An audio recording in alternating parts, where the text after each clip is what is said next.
سر لوگ کہتے ہیں کہ صفائی نصف ایمان ہے، در حقیقت اس کا کیا مطلب ہے؟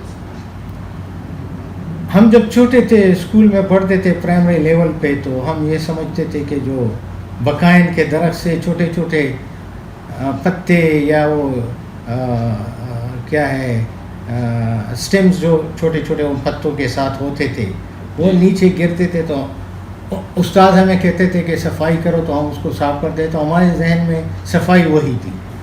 جب تھوڑے سے بڑے ہو گئے تو گلی کوچے اور سڑک کی صفائی کو ہم صفائی سمجھتے تھے۔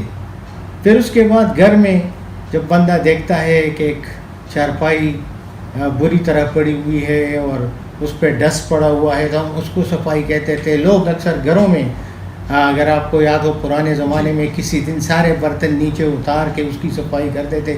ہمارے ذہن میں یہی صفائی تھی کہ صفائی اس کو کہتے ہیں، اور حیران ہوتے تھے کہ لوگ کہتے ہیں کہ یہ نصف ایمان ہے، تو اس میں ایمان کا کیا ہے؟ بعد میں پھر جب انوائرمنٹ اور ان چیزوں کی باتیں آئی تو لوگ کہتے تھے کہ صاف انوائرمنٹ جو ہے وہ اچھی صحت کے لیے لازمی ہے، تو ذہن میں تھوڑا تھوڑا خیال آتا تھا کہ اللہ تعالیٰ اس لیے صفائی چاہتا ہے انسانیت کی اور کائنات کی کہ وہ انسانوں کے ساتھ محبت کرتا ہے، اور انوائرمنٹ صاف ہو تو جینا آسان ہوگا، صحت اچھی ہوگی، عرضی روح کو پراپر موقع ملے گا، آکسیجن ملے گی، اور یہ مضر اثرات جو گیسوں کے ہیں وہ نہیں ہوں گے۔ تھوڑے سے بڑے ہو گئے تو ہمیں پتہ چلا کہ یہ جو بیماریاں آتی ہیں انسانوں پہ، فار ایگزامپل کہتے ہیں کہ باڈی میں کولیسٹرول ہے، باڈی میں یہ زائد ہے، یہ زائد ہے، فاسد مواد ہیں، اور اکثر جو یہ حکیمی دوائیاں ہوتی ہیں، ہربل میڈیسنز، اور ان میں اکثر چیزیں اس پہ فوکس کرتی ہیں۔ اب بعض ایلوپیتھکس بھی اسی طرف آ رہے ہیں کہ اکثر بیماریوں کی جڑ جو ہے یہ فاسد مواد ہیں۔ فاسد مواد، یہ مائٹوکونڈریل ڈیزیزز والے ایکسپرٹ یہی کہتے ہیں کہ جب کوئی میٹیریل آپ کے باڈی میں گیا خوراک کا اور وہ انرجی میں کنورٹ نہ ہو سکا تو وہ آپ کے باڈی میں رہ گیا، اور وہ سٹون کی شکل میں بھی آ جاتا ہے، وہ فاسد مواد کی شکل میں بھی آ جاتا ہے، اور وہ پروسیس جو انرجی کنورژن کا ہے وہ بلاک کر دیتا ہے، تو اس سے بیماریاں پھیلتی ہیں۔ جب ہم مذہب کی روشنی میں دیکھتے ہیں تو نبی علیہ السلام کے بارے میں کہتے ہیں کہ وہ جب پیٹ پورا نہیں بھر جاتا تھا وہ کھانا چھوڑ دیتے تھے، تو اس کا مطلب ہے کہ وہ اتنا کھاتے تھے جو انرجی کنورژن کے لیے ریکوائرڈ تھا، اس سے زیادہ نہیں کھاتے تھے۔ پھر لوگ کہتے تھے کہ نبی علیہ السلام سے جو بو جاتی تھی باڑی سے وہ مشک و عنبر کی بو ہوتی تھی، تو اس کا مطلب ہے کہ یہ جو گندا اسمیل ہے جو لوگوں سے جاتا ہے یہ بھی فاسد مواد کی وجہ سے ہے کہ باڈی میں ایسی چیزیں جمع ہو گئی ہیں۔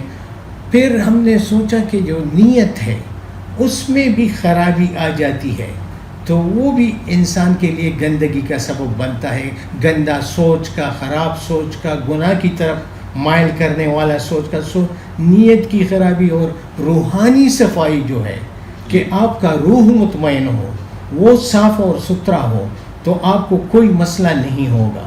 تو اب یہ سمجھ میں آتا ہے کہ یہ صفائی صرف وہ بقائن کے تنکوں کی صفائی نہیں ہے، بلکہ یہ پوری انسانیت اور کائنات کے ساتھ بندھی ہوئی ایک چیز ہے کہ ہم اگر اس کا خیال پورا رکھیں تو انسانیت اور ہر ذی روح کی زندگی اس سے اچھی بن سکتی ہے، بہتر ہو سکتی ہے، صحت اچھی ہوگی، عقائد اچھے ہوں گے، منفی رجحانات ختم ہوں گے۔ تو یہ ذہن کی صفائی، نیت کی صفائی، روح کی صفائی، بدن کی صفائی، باتوں میں صفائی، جب آپ کسی سے بات کرتے ہیں اور وہ صاف ستھرا آپ کہہ دیتے ہیں تو اس میں کوئی کنفیوژن نہیں ہوتا، لیکن جب آپ کسی بات میں کچھ ملانے کی کوشش کرتے ہیں تو وہ بات پھر پیچیدہ ہو جاتی ہے اور معاشرے میں کنفیوژن پیدا کر دیتی ہے اور اس سے نفرتیں بڑھتی ہیں۔ تو ہر لحاظ سے اگر صفائی کا خیال رکھا جائے تو واقعی یہ نصف ایمان کی طرف بندے کو سمجھا دیتا ہے کہ واقعی اگر ایک بندہ صاف گو ہے، صاف نیت ہے، روح صاف ہے، اور انوائرمنٹ صاف ہے تو وہ آدھا ایمان ہے. جی. اگر صفائی سر نصف ایمان ہے تو باقی نصف ایمان کیا چیز ہے سر؟ یہ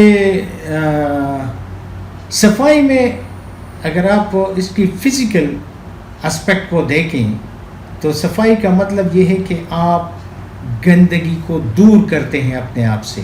فار ایگزامپل آپ کے کپڑے گندے ہیں, آپ اسے واش کرتے ہیں تو گندگی دور کرنا. اسی طرح برآمدہ ہے, صحن ہے گھر کا, اس کو آپ واش کرتے ہیں تاکہ صاف ہو جائے, گندگی چلی جائے.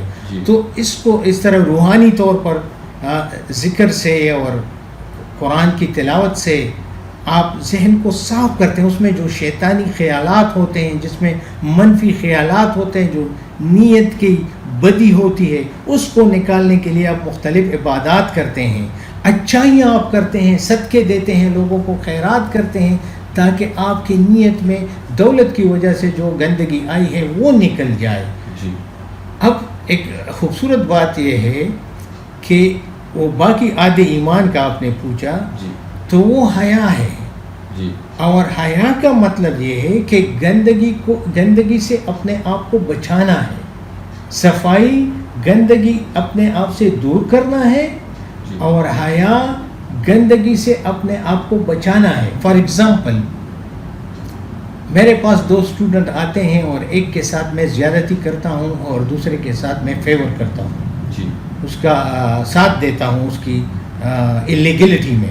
فار ایگزامپل تو اب میں سوچتا تھا کہ میں دین کو اتنا نہیں سمجھتا, قرآن کا اتنا مطالعہ میرا نہیں ہے, احادیث کا نہیں ہے, لیکن پھر بھی اس چیز کو میں برا سمجھتا تھا کہ ایک کے ساتھ زیادتی اور دوسرے کے ساتھ فیور. تو میں بہت سوچ رہا ہوتا تھا کہ یہ کیا وجہ ہے مجھ میں کہ میں یہ نہیں کر سکتا. تو آخر میں اس کنکلوژن پہ پہنچا کہ یہ ایکچولی حیا ہے, کہ مجھے اس بندے سے حیا آتی تھی جس کے ساتھ میں زیادتی کروں. جب آپ کسی اسٹوڈنٹ, کسی بھی انسان کے آنکھوں میں آنکھیں ڈال کر ایک جھوٹ بولتے ہیں یا اس کے ساتھ زیادتی کرتے ہیں, اس کو نقصان پہنچانے کی کوشش کرتے ہیں, تو یہ حیا کا تقاضا ہے کہ وہ آپ کو مجبور کرتی ہے کہ ایسا نہ کرو. اور جب بندہ بے شرم ہو جاتا ہے تو اس کے لیے پھر لوگ کہتے ہیں کہ اس میں کوئی حیا نہیں ہے. تو حیا نہ ہونے کا مطلب یہ ہے کہ وہ محسوس ہی نہیں کرتا کہ وہ زیادتی کرتا ہے. تو یہ بھی آپ کو ایمان کی طرف لے جاتا ہے. اس طرح آنکھوں کی حیا جو ہے, آپ غلط چیزوں کو نہیں دیکھتے, آپ آنکھوں کا غلط استعمال نہیں کرتے, تو یہ ایک پردہ آپ اپنے اوپر ڈالتے ہیں, روحانی ہو یا مادی ہو, لیکن یہ آپ ڈالتے ہیں اپنے آپ پر کہ میری آنکھیں غلط, ان کا غلط استعمال نہ ہو, کانوں کا غلط استعمال نہ ہو, سوچ کا غلط استعمال نہ ہو. شیطان سے اپنے آپ کو بچانا, ہر غلط کام سے اپنے آپ کو بچانا, ہر گندگی سے اپنے آپ کو بچانا, اپنے آپ پہ ایک پردہ ڈالنا, یہ حیا ہے. تو کنکلوژن یہ ہے کہ یہ پورا ایمان جو ہے یہ پاکی ہے, روحانی, بدنی اور ماحولیاتی. تو صفائی جو ہے وہ گندگی کو اپنے آپ سے ہٹانا, دور کرنا, اور حیا ان چیزوں سے اپنے آپ کو بچانا کہ یہ آپ تک آئے ہی نہ. تو یہ دونوں چیزیں آپ میں ہو تو یہ مکمل ایمان ہے کہ گندگی آپ میں ہے ہی نہیں اندر, اور باہر والی گندگی جو آ رہی ہے اس سے آپ اپنے آپ کو بچاتے رہیں. تو اس سے بہتر ایمان اور کیا ہو سکتا ہے. بہت بہت شکریہ سر ٹائم دینے. Thank you very much. Thank you for discussion.